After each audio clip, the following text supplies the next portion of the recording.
नमस्कार किसान साथियों, मैं हूं धनेश और स्वागत करता हूं आपका कृषक इंडिया कृषक भारत में। दोस्तों, आज हम बात करेंगे रोग नियंत्रण के कुछ उपायों के बारे में। और अगर हम इन उपायों को करते हैं तो हमारे फार्म पे जो है बीमारी आने के चांसेस बहुत ही कम हो जाते हैं। तो वीडियो में लास्ट तक ज़रूर बनी रहिए और अगर वीडियो अच्छा लगे तो चैनल को लाइक, सब्सक्राइब और शेयर ज़रूर कीजिए। तो चलिए वीडियो को शुरू करते हैं।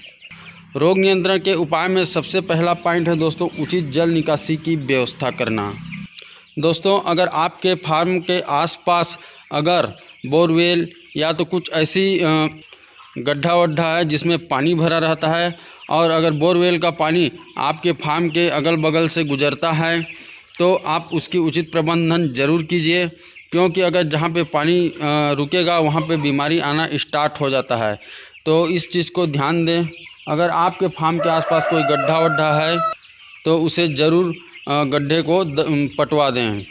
दोस्तों, इसके अलावा अगर आपके फार्म में कहीं से जैसे कि पर्दे के ऊपर से, जैसे कि ये देख सकते हैं, ये पर्दा के ऊपर से अगर पानी वानी आता है और उस पानी से आपके फार्म पे नमी बनता है तो आप अच्छी तरह से उसको बंद करें, या तो कुछ ऐसे उपाय अपनाएं जिससे कि आपके फार्म पे नमी ना आए।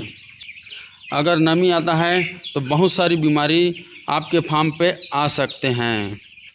दोस्तों, इसके अलावा जल निकायों के आसपास में कॉपर सल्फेट का छिड़काव भी कर सकते हैं। कॉपर सल्फेट का छिड़काव करने से संक्रमण होने के चांसेस कम हो जाते हैं। इसके अलावा आप ब्लीचिंग पाउडर या तो चूना वगैरह का भी छिड़काव कर सकते हैं। दोस्तों, दूसरा नंबर पे आता है सेट को साफ सफाई रखना और स्वच्छ जल अपने बर्ड को देना। दोस्तों, आप अपने फार्म को जितना साफ़ सुथरा रखेंगे उतना ही अच्छा होता है, उसमें बीमारी नहीं आता है। और अपने चिक्स को या जो बड़े बर्ड हैं उनको जो है स्वच्छ जल ही देना चाहिए, ताज़ा जल ही देना चाहिए और पुराने जैसे कि 1 दिन 2 दिन पहले का पानी नहीं देना चाहिए।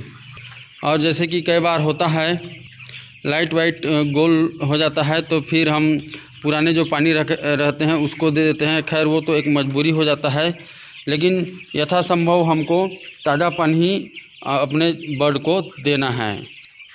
दोस्तों, तीसरा पॉइंट है संक्रमित बर्ड को स्वस्थ बर्ड से अलग रखें।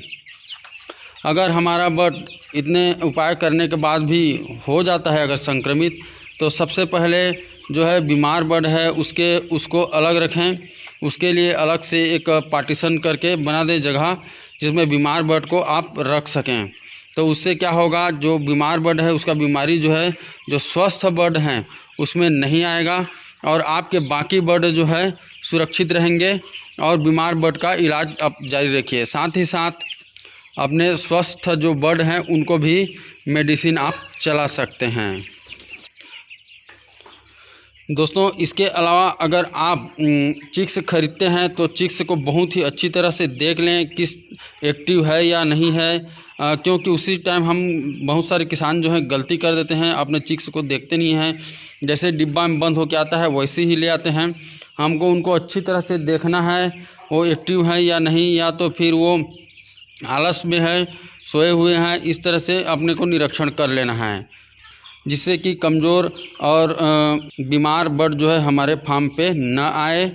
इसके अलावा साथियों, हम नए बर्ड लाते हैं तो उसका वज़न नहीं करते हैं। वज़न करना बहुत ही ज़्यादा ज़रूरी हो जाता है, क्योंकि जैसे आप नॉर्मल जो है चिक्स है वो 40 ग्राम से लगभग 40 ग्राम या 1-2 ग्राम उससे ऊपर होना चाहिए।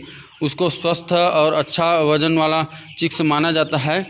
तो अगर उससे कम आ जाता है, जैसे 25 या 30 ग्राम का चिक्स आपके फार्म पे आ जाता है, तो वो स्वस्थ बर्ड नहीं माना जाएगा और फिर वो बहुत ही लंबा टाइम ले लेगा अपना वज़न बढ़ाने में और तरह तरह की बीमारी उसको घेर सकते हैं। इसलिए आप अपने बर्ड को 40 ग्राम के आसपास का ही लें तो ज़्यादा बेहतर होगा। दोस्तों, अगर आपके फार्म पे कोई बर्ड मर जाती है तो उसको आप कहीं भी ना फेंक दें। उसके लिए कोई उचित जगह चुनकर उसमें गड्ढे खोदकर उसमें पाट दें ताकि उससे जो उसमें बीमारी है या इन्फेक्शन है वो आपके फार्म में ना आ पाए। कई साथी उसको कहीं भी फेंक देते हैं जिससे कि उसको कुत्ता उत्ता खा जाते हैं और कुत्ता जो है आपके फार्म के चारों तरफ घूमते रहता है, तो उसके द्वारा भी आपके फार्म में बीमारी आ सकता है। तो ये सारी आपको सावधानी रखनी है जिससे कि आपके बर्ड में बीमारी न आए। दोस्तों इसके अलावा एक लास्ट पॉइंट और है, वो है समय पर टीकाकरण ज़रूर कराएं। दोस्तों टीकाकरण का महत्व तो आप लोगों को पता ही होगा। टीकाकरण बहुत ही ज़्यादा महत्वपूर्ण हो जाता है, जैसे कि रानीखेत वगैरह और फाउल पॉक्स हो गया, इस तरह की जो टीका है उसको लगवाइए। अगर रानीखेत आपके फार्म पे आ जाता है तो उसका मृत्यु दर आप जानते हैं 80 से 100% तक है।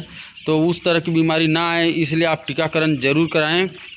दोस्तों इतनी सारी सावधानी आप करते हैं तो आपके फार्म पे बीमारी आने के चांस पूरी तरह से कम हो जाता है या तो नहीं भी आता है। तो इन सारी जो बताई गई बातें हैं उसको आप अगर नए फार्मर हैं तो लिख भी सकते हैं, और क्योंकि ये शुरुआती दौर पे हमको पता नहीं होता है और हम इधर उधर पूछते रहते हैं, फिर भी हमारे फार्म पे बीमारी आ जाती है। तो ये सारी चीज़ों को ध्यान से याद रखिए। तो ठीक है दोस्तों, आज के लिए बस इतना ही। अगर वीडियो अच्छा लगा हो तो चैनल को लाइक, सब्सक्राइब और शेयर ज़रूर कर दीजिएगा, और मिलते हैं फिर अगली वीडियो में। तब तक के लिए जय हिंद, जय भारत।